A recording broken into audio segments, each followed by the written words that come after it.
1 ноября в эфир 31 канала выходит новое музыкальное шоу «Эн Шанграк. Семейная гармония». За право участия в полуфинале проекта сейчас борются 18 семей.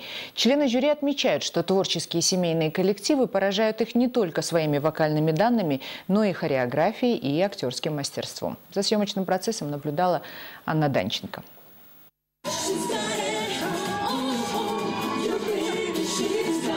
Зажигательные хиты, яркие образы, а главное – семейное исполнение. Участники нового музыкального проекта «Эн Шанграк. Семейная гармония» поражают не только своим артистизмом и вокальными данными, но и умением держаться на сцене и дружно петь. У нас был первый ориентир на детей, на девочек. То есть, чтобы и девочкам было комфортно, то есть, чтобы и вокал был слышен, и можно было показать немного хореографии.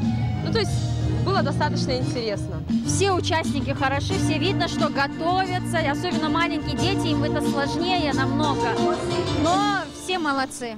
Они все достойные конкуренты. Да, тут есть семьи других городов, тоже очень сильные. Со своей задачей наставников и одновременно членов жюри Жанна Оренбасарова, Такижан Утигалиев и Рустем Нуржигит справляются на отлично. Они помогают семьям подобрать репертуар, а во время их выступления пытаются всячески поддержать. Пока что я с трудом справляюсь с каждой новой семьей, потому что я хвалю, мне все нравится. В какой-то момент я понимаю, что я начинаю повторяться. То сердце у меня заболело, то душа у меня улетела, то глаза мои ослепило, то, короче говоря, тело начинает дрыгаться и танцевать. И вдруг я понимаю, что я уже повторяюсь. А хочется сказать еще больше, хочется сказать еще сильнее, потому что действительно, семьи все талантливее и талантливее. По правилам проекта в каждой программе принимают участие 3 семьи. Они исполняют по 2 композиции. Вот только в полуфинал может пройти один коллектив. Его выбирают зрители путем голосования.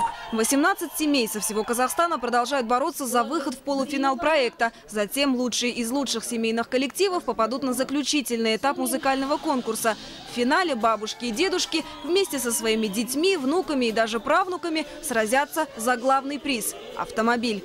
Анна Данченко, Даулет Исенбаев, Информбюро, 31 канал.